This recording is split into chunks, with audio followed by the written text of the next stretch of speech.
الحمد لله الذي هدانا لهذا وما كنا لنهتدي لولا أن هدانا الله أشهد أن لا إله إلا الله وحده لا شريك له وأشهد أن سيدنا محمدا عبده ورسوله اللهم صل وسلم على سيدنا محمد وعلى آله وصحبه وبارك وسلم أما بعد. Yang dikasihi pengurusi jawatan kuasanya, ashabul fadilah, tuan imam, tuan guru, datuk-datuk, datin-datin, muslimin muslimat, hadirin hadirat yang dirahmati Allah sekalian. Pertamanya kita rapatkan setinggi syukur pada Allah kerana dengan izinnya kita dapat bersama-sama pada malam ni. Dan yang keduanya, kita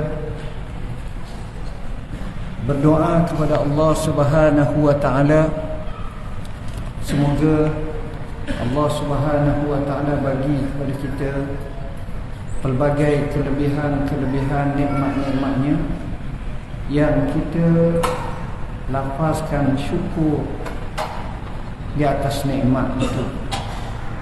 Hadirin hadirat yang dirahmati Allah, nikmat-nikmat Allah ini banyak.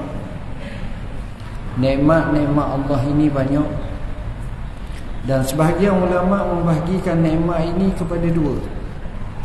Satu dipanggil sebagai usulun ni'am, nikmat-nikmat besar. Dan yang kedua dipanggil furu'un ni'am, nikmat-nikmat kecil. Nikmat besar ni seperti kita dihidayahkan, kita dalam Islam, kita mampu mentaati perintah Allah, kita menjadi umat Muhammad sallallahu alaihi wasallam, nabi kita. Maka ini termasuk dalam nikmat-nikmat yang besar. Nikmat iman, nikmat Islam, nikmat taufik hidayah, nikmat sihat. Keduanya nikmat-nikmat kecil cabar yang menyempurnakan hidup kita.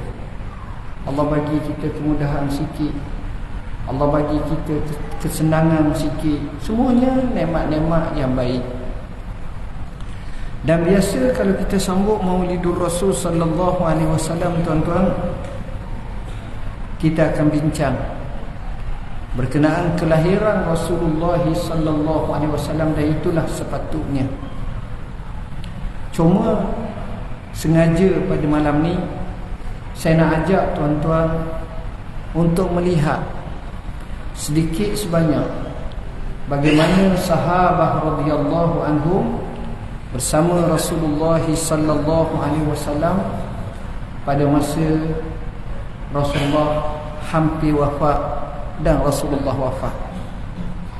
Pertamanya kita tahu Nabi kita ni hidup selama 63 tahun 4 hari. 63 tahun 4 hari. 40 tahun dalam keadaan Rasulullah SAW belum dirasulkan lagi, belum dibangkit atau diutuskan lagi. Bermakna sekitar dalam 23 tahun baginda sallallahu alaihi wasallam menjadi rasul dan menjadi nabi serta diutuskan untuk menyampaikan risalah Allah Subhanahu wa taala. 13 tahun Rasulullah sallallahu alaihi wasallam berada di kota Mekah yang dipanggil sebagai marhalah Makkiyah, iaitu peristiwa yang berlaku selepas daripada Nabi diwahyukan. 13 tahun. Dalam marhalah Makkiyah ini Rasulullah sallallahu alaihi wasallam sibuk, perkara pertamanya adalah untuk mengukuhkan akidah, untuk dakwah, untuk mensabitkan iman, untuk menyampaikan risalah. Dan mereka dibalas dengan ujian dan tribulasi yang cukup besar, yang kadang-kadang tak tertanggung bagaimana peritnya. Sebab itu marhalah ini ramai yang kena seksa, ramai yang kena dera, ramai yang kena hina, bahkan ada yang mati, seperti Yasir, seperti isterinya Sumayyah, dan ramai yang kena seksa seperti Bilal bin Rabah Al-Habashi, seperti Ammar ibn Yasir, seperti Khabbab ibn Al-Arat dan ramai lagi. Menyebabkan mereka terpaksa berhijrah 2 kali. Kedua-duanya ke Habsyah, kerana di sana ada raja yang baik bernama Najasyi. Kemudian bila Allah perintahkan untuk berhijrah, maka Nabi pun berhijrah. Bermula pada akhir bulan Safar, setepatnya pada 27 Safar malam, Nabi keluar daripada kota Mekah, pergi ke Gua Sur, bermalam 3 malam. Bermula 1 malam 1 Rabiul Awal, Nabi mula pergi ke Madinah dan sampai di Quba pada 8 Rabiul Awal. Maknanya zaman dulu jalan dalam keadaan seperti itu lebih kurang 8 hari. Kemudian selepas itu Uthman Salam mula masuk kota Madinah selepas beberapa hari berada di Quba. Baginda sallallahu alaihi wasallam ini, tuan-tuan,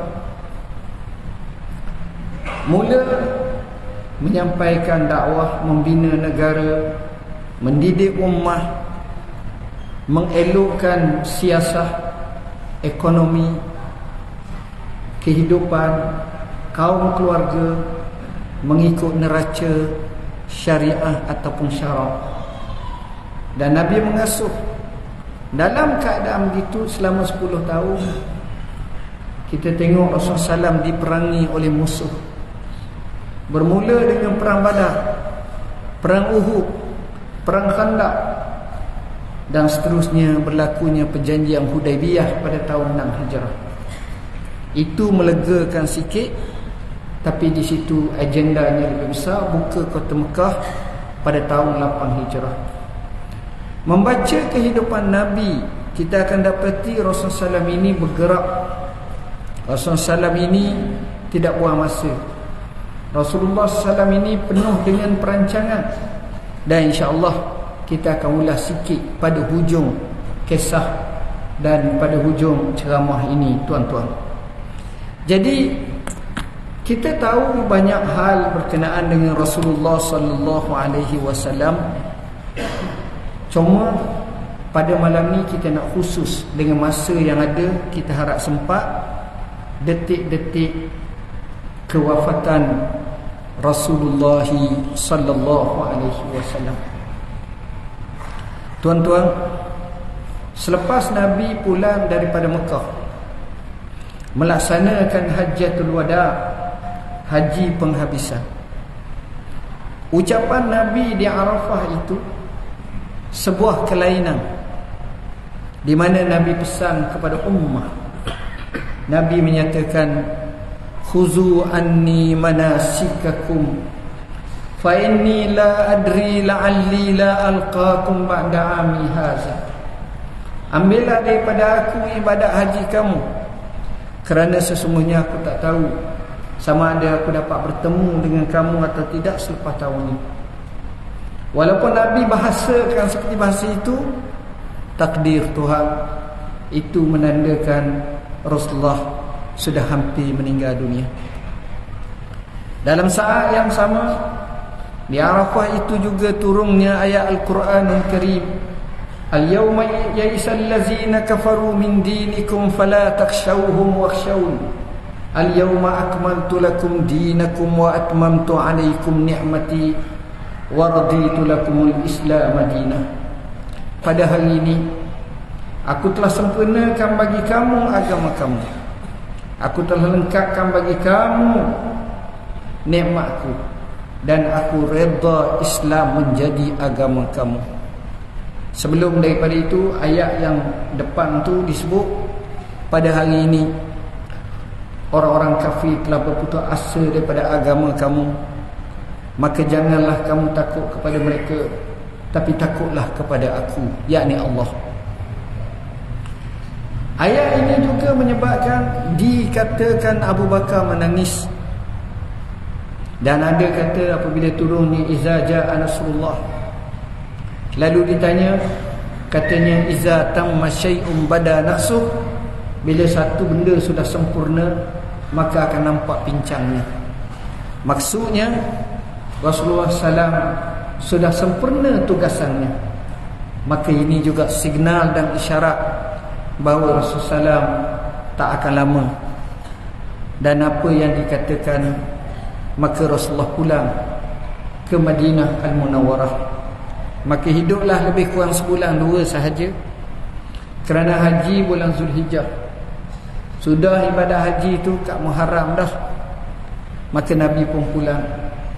Selepas pulang, Rasulullah SAW bersama dengan sahabat-sahabatnya. Baik tuan-tuan, apa yang berlaku? Masuk bulan Safar, tahun ke-11 Hijrah. Rasulullah SAW macam biasa menyampaikan Islam, dakwah. Dan pada masa itu Islam mula berkembang ke semenanjung tanah Arab. Nabi hantar banyak tentera-tentera, banyak utusan-utusan. Mekah sudah Islam, Taif sudah Islam. Maka di situ membawa kepada kebaikan yang besar kepada ummah. Ringkasnya, pada 29 Safar tahun ke-11 Hijrah, hari itu hari Isnin, di mana Rasulullah SAW menghadiri pengebumian jenazah di Baqi'. Bila sampai di Baqi', dalam perjalanan pulang, Baqi' ni kalau dengan Masjid Nabi tak jauh, 100 meter je. Itu kalau dekat dengan makam dia tu. Kalau hujung pintu hujung sana tu 10 meter je kot. Sekarang sebelah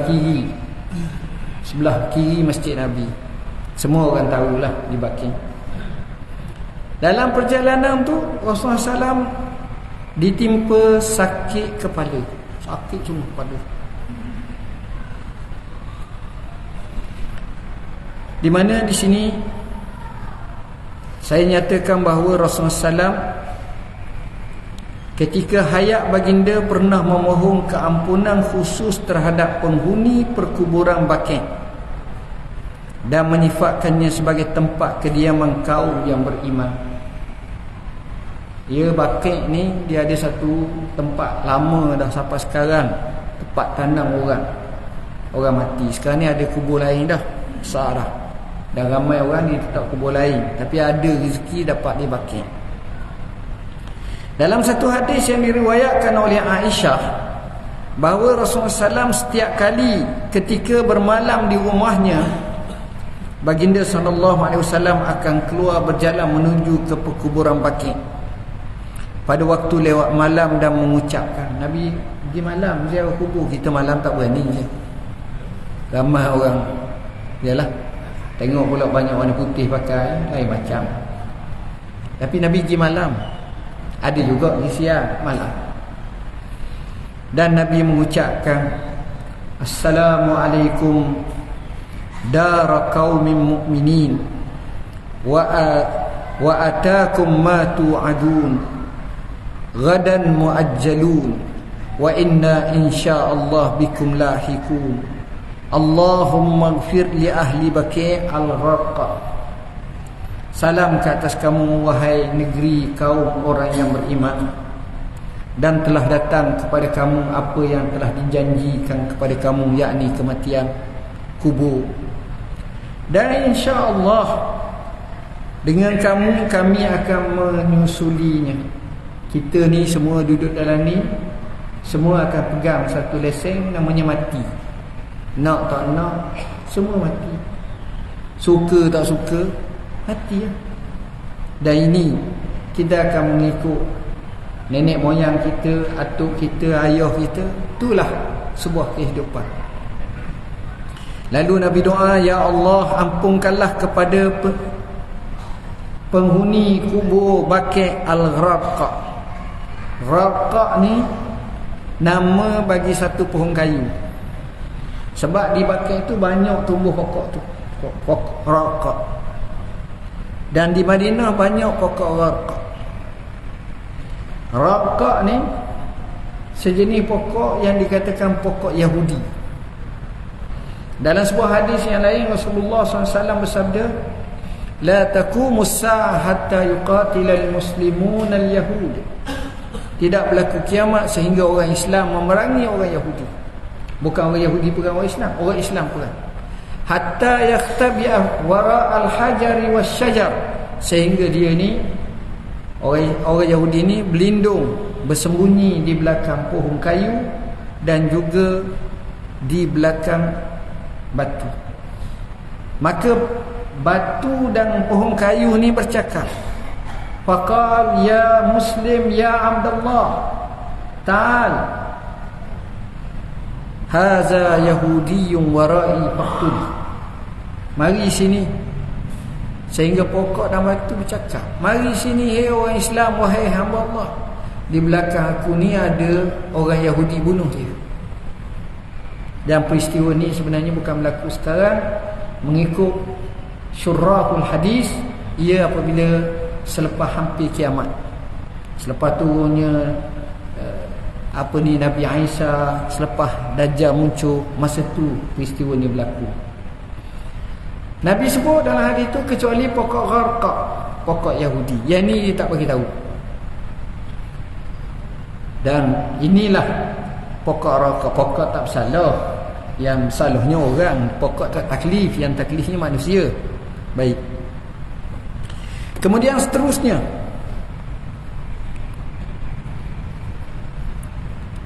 lima hari sebelum kewafatan Rasul, iaitu hari Rabu. Dia mula sakit hari Isnin, Selasa, Rabu, Khamis, Jumaat, Sabtu, Ahad, Isnin. Mari hari Rabu pula dah. Masa tu 5 hari dah sebelum wafat. Tubuh baginda bertambah panas sehingga menambahkan kegeringan Rasulullah SAW dan menyebabkan Rasulullah pitam. Rasulullah meminta disiram dengan air perigi. Terasa sedikit lega. Rasulullah berkhutbah di atas mimbar. Itulah antara khutbah-khutbah terakhir baginda sallallahu alaihi wasallam. Ini 5 hari sebelum meninggal. Suhu badan Rasulullah SAW meningkat mendadak sehingga mereka dapat merasai kepanasan dari serban yang membaluti kepala baginda. Atas serban pun rasa panas. Tinggi temperature. Semasa sakitnya baginda masih menunaikan solat secara berjemaah dengan para sahabat selama 11 hari. Keseluruhan hari sakit baginda adalah selama 13 hari atau 14 hari. Maknanya dalam sejarah Nabi, payah kita nak buat lah, dia tak semayang seorang melainkan berjemaah di masjid. Abdullah bin Mas'ud berkata, aku masuk menemui Rasulullah SAW ketika baginda yang sedang menderita sakit teruk. Abdullah ni salah seorang sahabat yang membantu Nabi. Dia dibenar untuk keluar masuk rumah Nabi. Termasuk Abdullah, termasuk Anas ibn Malik, termasuk Ibn Abbas. Ibn Abbas ni anak sepupu lah. Sepupu tapi kecil. Semasa, kata dia lagi, aku menyentuhnya dengan tanganku dan berkata, wahai Rasulullah, sesungguhnya engkau menderita sakit yang teruk. Rasulullah SAW bersabda, benar, aku menderita sakit sebagaimana sakit yang dirasakan 2 orang lelaki daripada kamu. Nilai sakit aku ni berat macam 2 orang. Aku seorang je. Teruk ujian. Kemudian Rasulullah SAW bersabda, betul. Kemudian Rasulullah SAW menyatakan, tidaklah seorang Muslim ditimpa gangguan, kesakitan dan selainnya, melainkan Allah gugurkan dosa-dosanya sebagaimana pepohonan menggugurkan daun-daunnya. Gugur. Tengok tuan-tuan, sakit. Bahkan Nabi pernah menyebut, inna lil mauti la sakarat, Allahumma hawwin alayya sakaratil maut. Mati ni ibarat sakrah. Apa makna sakrah? Sakrah ni maknanya macam mabuk. Tapi mabuk-mabuk, apa makna? Bila teruk sangat siapa tak sedar. Kadang-kadang tuan-tuan tengok seorang bawa motor laju, dia terlanggar kereta waliyazbillah, tercampak, kemudian dia rebah. Bila dia rebah, tiba-tiba dia bangun sekejap. Bangun sekejap tu dia tak sedar. Selepas 2 saat, 2 minit, 5 saat, dia rebah balik. Lepas tu, itu nak gambarkan sakrah. Kadang-kadang tak sedar pun, teruknya. Kemudian 4 hari sebelum kewafatan, hari Khamis 11 Zulhijjah, 11 tahun ke-11 Hijrah, bulan Rabiul Awal dah. Sakit Rasulullah SAW semakin bertambah. Walaupun keadaan baginda bertambah gering, baginda tetap menunaikan salat secara berjemaah dengan orang ramai. 4 hari sebelum meninggal dunia, masih lagi pergi ke masjid, ke surau, sembahyang berjemaah. Pada hari keempat sebelum kewafatan ini, baginda salat maghrib dengan orang ramai dan membaca surah Mursalat. Sahabat ingat Nabi baca wal mursalatul urfa. Semasa waktu isyak, sakit Rasulullah SAW bertambah kuat sehingga tidak berupaya lagi untuk keluar ke masjid. Dia mudah ya tuan-tuan. Rumah Nabi tepi tu je, pintu ataupun rumah Aisyah. Rumah Nabi tu setepatnya kubur dia sekarang, Pak Aisyah tu. Isyak tak dapat dah nak pergi, teruk sangat ni. Sabtu atau Ahad, selepas dia sakit tu, hari Khamis, hari Jumaat, hari Sabtu, hari Ahad, Rasulullah SAW merasa sedikit kelegaan. Lalu Rasulullah keluar dengan dipapah oleh 2 orang lelaki untuk menunaikan salat zuhur. Selang-seli, hari ke-4 masih lagi semayang, hari ke-4 sebelum meninggal, malam tu tak dapat. Hari Sabtu, hari Ahad, waktu zuhur pergi. Ketika Nabi SAW tidak berdaya lagi untuk mengimamkan salat berjemaah bersama orang ramai, baginda meminta supaya Abu Bakar dihad ke hadapan untuk menjadi imam mereka. Lalu Aisyah radhiyallahu anha bimbang orang ramai tidak suka kepada bapanya, Abu Bakar tu bapa dia, dan memandang serong kepada kemunculannya. Jadi seorang anak dia sayang kat ayah juga. Dia bimbang kenapa Nabi suruh kini ni Rasulullah. Lalu Aisyah pun berkata, sesungguhnya Abu Bakar seorang lelaki yang lemah, lembut. Apabila dia menggantikan tempatmu, dia tidak akan mampu. Sebab setengah kata Abu Bakar ni tuan-tuan, dia semayang, dia menangis. Dia menangis, sedih, khusyuk. Dia ingat betul-betul, kita lupa banyak, duk teringat tas ini macam-macam. Ni Abu Bakar ni. Bila Aisyah beri jawapan macam itu, Rasulullah pun bersabda, suruhlah Abu Bakar menjadi imam solat bersama orang ramai. Lalu Aisyah pun jawab sekali lagi. Rasulullah marah dan bersabda. Rasulullah tak setujulah jawapan macam tu. Rasulullah kata, inna kunna sawahibu Yusuf muru Aba Bakrin falyusalli bin nas. Kamu ni dok batah-batah sama macam perempuan-perempuan pada zaman Nabi Allah Yusuf. Dari segi suka berpakat dan mendesak untuk membuat apa-apa yang dikehendaki. Itu maksud dia. Suruh saja Abu Bakar jadi imam bersama orang ramai. Hadis ini ada sahih riwayat Bukhari dan Muslim. Abu Bakar radhiyallahu anhu menjadi imam salat berjemaah bersama orang ramai sebanyak 17 waktu salat semasa mana hayat hidup baginda sallallahu masih ada. 17 waktu. Bukan 17 rakaat sembahyang, memang 17 rakaat tu sehari semalam. Jadi 5 hari 5 waktu sehari, 2 hari 10, 3 hari 15 dan 2 waktu lagi. Itu masa.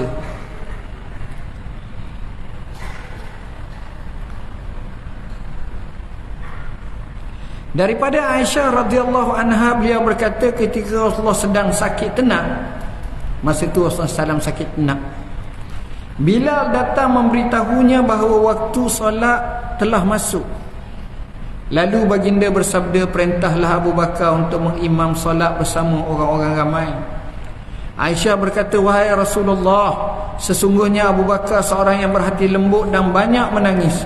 Sesungguhnya apabila dia menggantikan tempatmu, dia tidak mampu untuk memperdengarkan bacaan kepada jemaah, sebab suara dia jadi lemah, slow.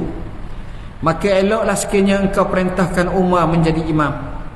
Baginda bersabda lagi, perintahkan Abu Bakar untuk mengimamkan solat bersama orang-orang ramai. Maka aku berkata kepada Hafsah, katakan kepada baginda, sesungguhnya Abu Bakar seorang yang bersifat lemah lembut dan banyak menangis. Sesungguhnya apabila dia menggantikan tempatmu sebagai imam, dia tak mampu memperdengarkan bacaan kepada jemaah. Maka eloklah disuruhnya engkau perintahkan Umar untuk menjadi imam. Baginda bersabda, sesungguhnya kamu ini seperti wanita yang memperdaya kesak, cerita macam Nabi Allah Yusuf tadi. Maknanya dalam riwayat kedua ni disebut supaya ganti Abu Bakar Umar. Nabi tak setuju. Sehari sebelum kewafatan, ni sehari sebelum Nabi wafat, apa yang berlaku? Rasulullah sallallahu alaihi wasallam memerdekakan semua hamba sahaya baginda dan bersedekah 7 dinar yang ada dalam simpanannya. Baginda memberikan senjata-senjata kepada orang Islam. Sehari sebelum wafat, mungkin hari Ahad, Nabi sedekah semua. Ada riwayat menyatakan 7 dinar, ada riwayat menyatakan 9 dinar.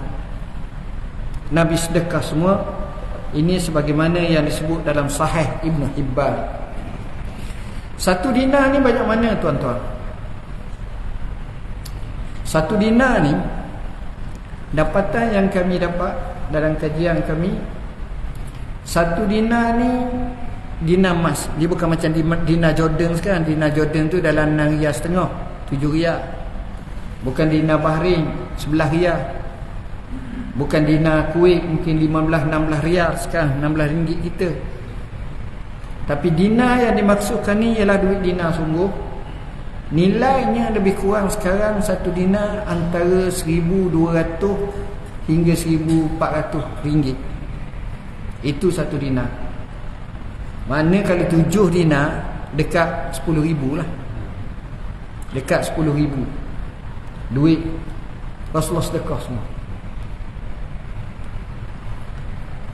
Maknanya Rasulullah nak, kalau boleh, dia meninggal dunia, dia wafat macam kosong tangan dia. Tak cukup dengan itu, baginda juga dalam simpanannya, baginda memberikan senjata-senjata kepada orang Islam. Nabi hadiah senjata. Orang ni dapat pedang. Nabi ni dia ada pedang, tuan-tuan. Pedang Nabi pun banyak. Dan ada nama. Nabi ni dia ada tombak. Tombak pun ada. Nabi ni ada panah. Panah pun dia ada. Saya sebut semua dalam buku ni, tuan-tuan. Masa, garis masa. Dia ada semua dan dia suka sebut. Nanti kalau sempat kita baca sikit. Nabi sedekah semua. Alhamdulillah, sebahagian daripada pedang Rasulullah SAW masih ada lagi sekarang ni. Antaranya di Muzium Tok Kapi di Turki, Istanbul. Boleh tengok lah, tu gambaran sebenar. Sebab zaman Osmaniyah dulu dia ada simpan. Hari Isnin, hari terakhir sebelum daripada itu, tuan-tuan, Nabi ni dekat-dekat nak meninggal dunia ni,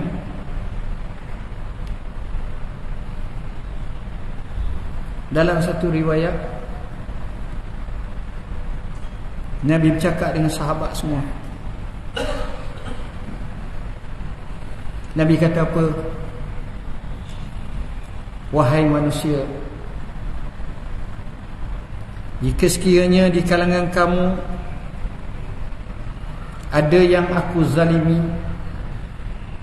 ada yang aku kasari, ada yang aku terambil apa-apa, maka hartaku ini ambillah. Maka inilah tubuhku. Kalau kamu nak kisas, mana nak balas balik, walaupun sekecil-kecilnya apa yang aku buat kepada kamu, silakan. Sahabat menangis, diam semua. Bak harta Nabi tak ambil, tak ada. Bakinya tiba-tiba tengah diam ni dah bangun seorang sahabat. Sahabat ni bernama Ukashah Ibn Mihsan. Ukashah berkata, ya Rasulullah, kamu ada melakukan kesalahan padaku. Terkejut sahabat-sahabat lain. Nabi kata, ya Ukashah, tidakkah aku katakan kepada kamu, kamu salah seorang ahli syurga yang masuk syurga tanpa hisab? Yang masyhur hadis Nabi sebut, sabaqaka Ukashah. Dia kata, ya Rasulullah, tapi sekali ni saya nak balas.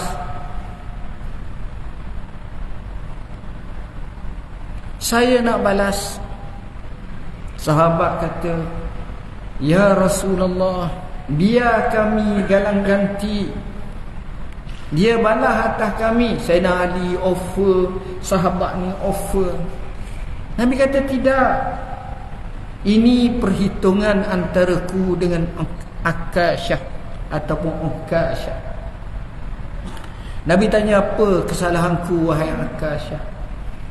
Ukashah Ibn Mihsan jawab, masa perang Badar dulu, tahun kedua hijrah, bulan Ramadan. Cerita Nabi cakap ni bulan 11 hijrah dah, 9 tahun dah. Masa tentera Islam berbaris dalam satu barisan, tiba-tiba saya ke depan.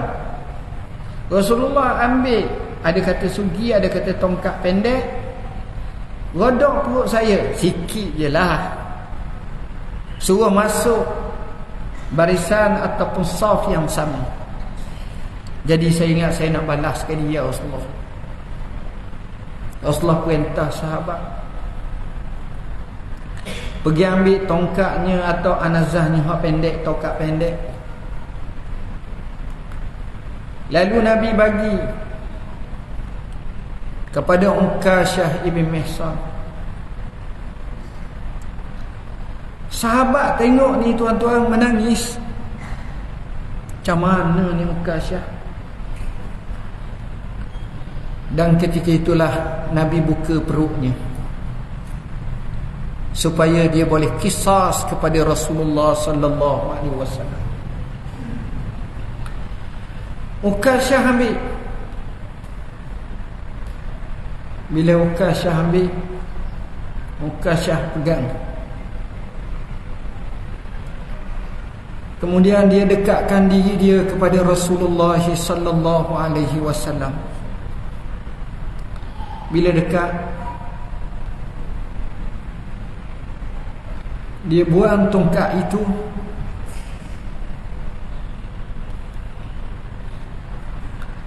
lalu dia kucuk.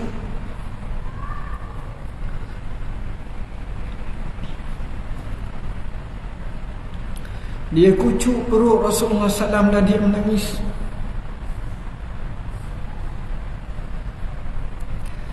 Lebih kurang dia kata, ya Allah,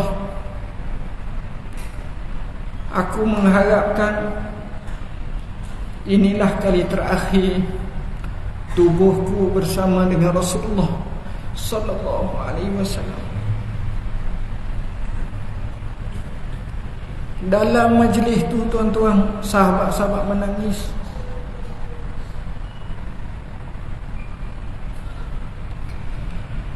Daripada sini kata ulama, itulah tanda mahabbah cintanya sahabat kepada Rasulullah sallallahu alaihi wasallam. Sampai tahap tu tuan-tuan. Kemudian pada hari terakhir, hari Isnin,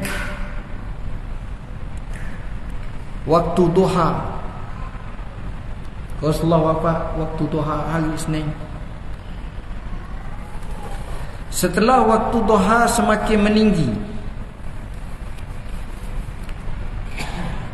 Rasulullah sallallahu alaihi wasallam memanggil orang yang terdekat dengan baginda untuk menyampaikan pesanan.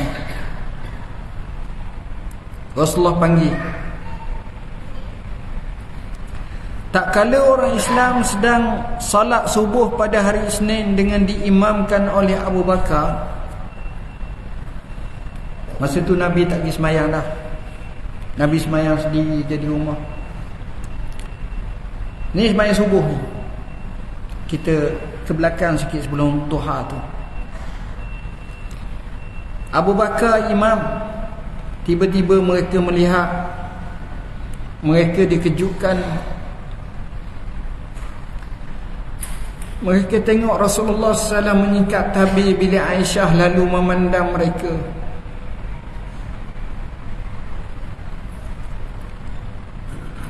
Ketika itu mereka berada dalam saf, makna tengah sembahyang.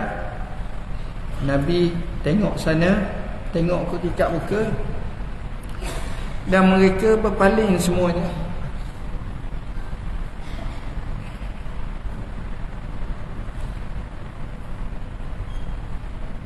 Ketika itu mereka berada dalam saf. Kemudian Rasulullah tersenyum dan tertawa. Rasulullah suka tengok sahabat dia.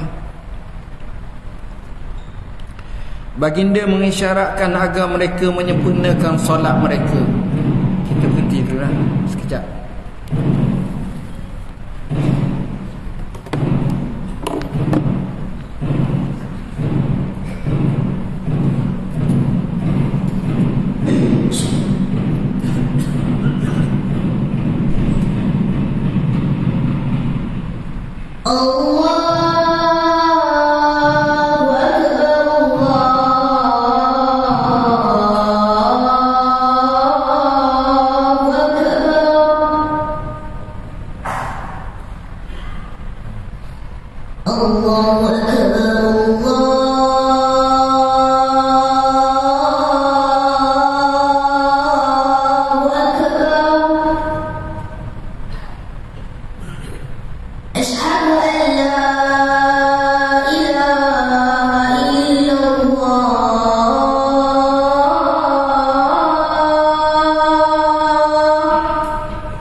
Hadirin hadirat muslimin muslimat yang dirahmati Allah, kita sambung sikit.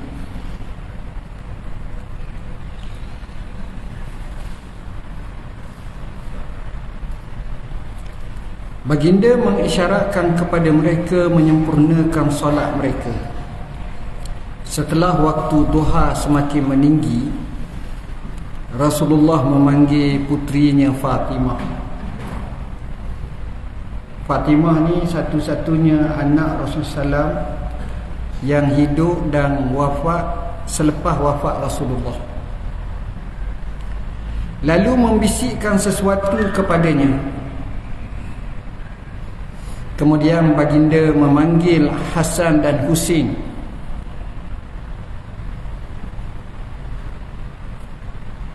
Lalu berpesan kebaikan kepada mereka berdua.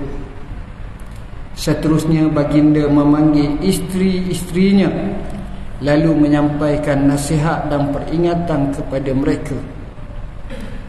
Sakit Rasulullah SAW bertambah kuat. Isnin 12 Rabiul Awal tahun ke-11 Hijrah, selepas peristiwa tadi, Aisyah radhiyallahu anha menyandarkan Rasulullah SAW ke ribanya dan membantu baginda untuk bersuci. Maknanya dalam keadaan duduklah. Ulama menyenaraikan antara faedah siwak ialah membersihkan mulut, memutihkan gigi, menghilangkan bau, mengukuhkan gusi, kesegaran mulut, menajamkan penglihatan, kecerdasan fikiran, membersihkan hati, kemuliaan untuk mengucap syahadah ketika menghadapi kematian. Jadi memang ada riwayat as-siwaku matharatun lil fami mardatun lirabb. Siwak itu menyucikan mulut dan mendatangkan keredaan Rabb Tuhan. Aisyah berkata lagi, sesungguhnya di antara nikmat yang dikurniakan Allah kepadaku ialah Rasulullah SAW wafat di rumahku pada hari giliranku. Nabi selalu sebut, ni giliran apa, ini giliran siapa. Maksudnya dia ikut giliran. Bila dia sakit, dia minta izin nak sakit di rumah Aisyah. Isterinya setuju, para isterinya setuju. Dan kebetulannya hari dia wafat memang hari itu hari giliran Aisyah. Jadi bukan kali giliran orang lain, giliran Aisyah hari Isnin tu. Dia di mana kata dia, wafat di rumahku pada hari giliranku di antara dada dan pangkal leherku. Nabi ni macam kepala dia tu duduk dekat atas leher Aisyah, ke arah dada Aisyah. Kepala baginda masa tu. Allah mengumpulkan antara air liurku dengan air liurnya pada saat wafatnya. Maknanya dekat benar antara pipi mulut Nabi dengan muka Aisyah. Abdurrahman bin Abu Bakar masuk menemuiku, di tangannya terdapat siwak. Masa saat nak meninggal, Abdurrahman masuk. Abdurrahman ni sama ada adik ataupun abang kepada Aisyah. Dia masuk, tapi dia bawa sugi, siwak. Sementara aku mencari tempat bersandar kepada Rasulullah, lalu aku nampak baginda melihat kepadanya.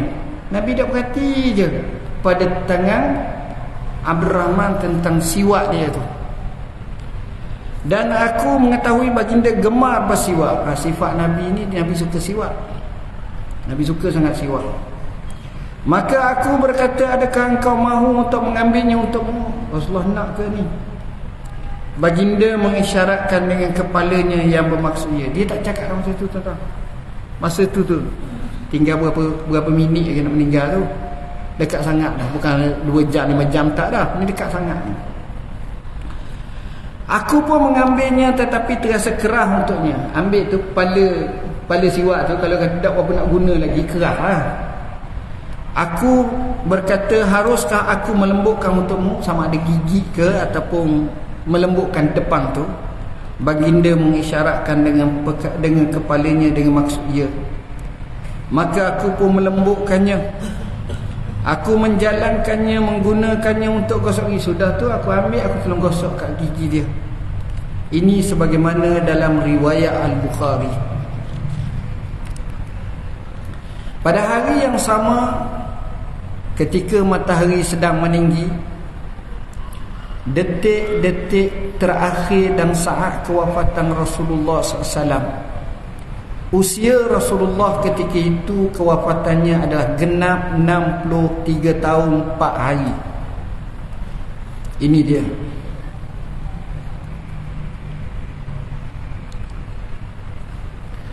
Diceritakan oleh Aisyah radhiyallahu anha bahawa Rasulullah SAW memasukkan tangannya dalam bejana yang berisi air yang terdapat di hadapannya. Ada bejana kecil, macam kita macam payang kecil lah. Lalu mengusapkan kedua tangannya ke wajahnya seraya mengucapkan, La ilaha illallah, inna lil mauti lasakarat. La ilaha illallah, sesungguhnya kematian ini penderitaan. Sebaik sahaja selesai bersuki, Rasulullah SAW mengangkat tangannya atau jarinya serta mendongak pandangannya ke bumbung. Tengok, dia angkat jari dia. Dia angkat jari dia. Ketika itu bibirnya bergerak. Jadi dekat sangat. Telinga Aisyah dengan mulut Nabi itu tak jauh. Saya minta izin dah 10 minit lagi. Aisyah merapatkan kepadanya dan mendengar Rasulullah SAW menyebut. Sebut perlahan sangat, tapi dia dengar. Apa Aisyah kata? Nabi sebut, Rasulullah SAW sebut. Ini kalimah terakhir dia. Allahumma ighfirli warhamni wa alhiqni birrafiqil a'la. Ya Allah, ampunlah dosaku, rahmatilah aku, dan himpunlah aku dengan teman yang tertinggi. Siapa? Allah lah. Allahumma ighfirli warhamni wa alhiqni birrafiqil a'la. Mengikut riwayat, Nabi sebut yang ini 3 kali. Rasulullah sallallahu alaihi wasallam mengulang kalimah yang terakhir ini kalimah terakhir sekali. Inilah kalimah terakhir. Sebanyak 3 kali dia angkat tangan. Dia sebut macam tu sehinggalah tangannya terkulai jatuh dan baginda pun bertemu dengan Tuhan yang tertinggi. Hadis ini hadis sahih riwayat Al-Bukhari dan diceritakan oleh ulama sirah.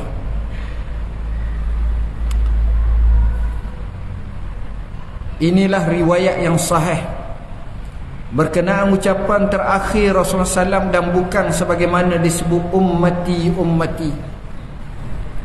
Namun timbul sedikit persoalan bahawa ucapan terakhir Nabi SAW adalah tidak selari dengan sebuah hadis yang diajarkan oleh baginda sallallahu alaihi wasallam kepada kita supaya untuk diucapkan sebelum meninggal dunia, iaitu kalimah sebagaimana dalam riwayat Muaz bin Jabal bahawa Rasulullah SAW bersabda, man kana akhiru kalamihi la ilaha illallah dakhalal jannah.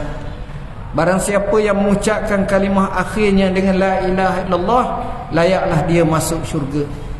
Hadis ini riwayat Abu Daud dan sanadnya adalah hasan menurut Imam Nawawi.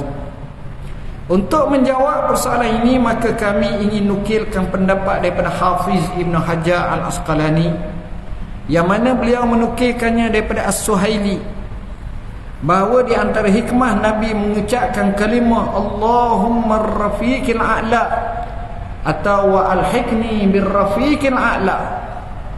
Sebelum baginda menghembuskan nafasnya yang terakhir adalah kerana kalimah tersebut mengandungi tauhid, iaitu mengesahkan Allah, dan ia tauhid diucapkan dalam hati. Ini menunjukkan rukhsah keringanan kepada orang lain bahawa tidak disyaratkan untuk mengucapkannya kalimat tauhid dengan lisan lidah. Kadang-kadang sebahagian manusia tak mampu atau terhalang daripada mengucapnya dengan lidah, dan ini sebenarnya tidaklah memudaratkannya jika hatinya terkandung kalimah tauhid tersebut. Sebab itu dalam masalah ni kita disuruh ajar kepada orang yang dalam keadaan sakaratul maut, nazak, kadang-kadang dia tak cakap tapi dia dengar kalimah la ilaha illallah. Bahasa yang disebut laqinu mautakum la ilaha illallah. Ajarlah kepada orang mati di kalangan kamu dengan kalimah la ilaha illallah. Syurah ataupun ulama hadis menafsirkan maksud ajar kepada orang mati dengan kalimah la ilaha illallah dalam arti kata lain, bila kita kata seperti kalimah tersebut, kalimah ajar ni nak beri faham kepada kita bahawa itulah yang sepatutnya kita ajar, kerana mereka dalam keadaan diperlukan kekuatan-kekuatan. Dan semua bersetuju, kebanyakan yang masyhurnya ayat hadis ni menunjukkan musyrifina alal maut. Apa makna musyrifina alal maut? Dalam keadaan hampir meninggal dunia. Sebab kita nak membetulkan dengan hadis man kana akhiru kalamihi la ilaha illallah. Siapa yang akhir kalamnya dengan la ilaha illallah. Justru kita memahami. Okey. Kemudian masa itulah Rasulullah SAW wafat. Jadi tuan-tuan, cerita Rasulullah wafat ni panjang. Saya tak nak cerita dalam ni, tuan-tuan boleh bacalah dalam kitab ni. Dan Rasulullah SAW dikebumikan pada hari Rabu, meninggal pada hari Isnin. Sudah meninggal tu duduk sibuk, siapa nak jadi ketua? Sebab isu pemerintah ni besar.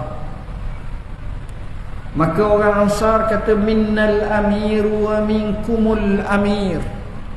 Wahai orang Muhajirin, kita ada seorang ketua, kamu ada seorang ketua. Mana boleh dua ketua dalam satu tempat? Abu Bakar jawab al-a'immatu min Quraisy, ketua daripada orang Quraisy. Lalu dibai'ahkan kepada Umar dengan Abu Ubaidah supaya dibuat pilihan. Tapi akhirnya mereka pilih Abu Bakar. Peristiwa ini berlaku di Sakifah Bani Sa'idah. Kat mana Sakifah Bani Sa'idah? Dekatnya adalah di belakang Masjid Nabi, sebelah kanan. Situlah tepatnya. Jadi jarak tu tak banyak, tak jauh, lebih kurang 100 meter je lah, ataupun 200 meter, mungkin 300 meter daripada depan tempat Rasulullah SAW wafat tu. Sekarang ni hampir sama dalam masjid dah, ataupun tepi masjid sebelah kanan bahagian belakang. Tuan-tuan dan puan-puan yang dirahmati Allah, apa yang saya nak nyatakan, bila kita dengar kisah Nabi, kita akan dapat beberapa kesimpulan. Kesimpulan yang pertama, Nabi daripada dirasulkan dia, daripada menerima syariat, bahkan daripada sebelum pada tu lagi, kita boleh pedomankan dia untuk kita ikut. Saat akhir kita tengok dia mati, khitamuhu misk, baik. Cara mati tu dosa dengan manusia tak ada langsung. Yang kedua, peri pentingnya kita belajar hadis-hadis Nabi. Kenapa? Kerana Rasulullah SAW ni sebagai petunjuk kepada kita. Saya sebut sekurang-kurangnya hadis 40. Walaupun menjadi satu polemik baru-baru ni, tapi sebenarnya cukup baik.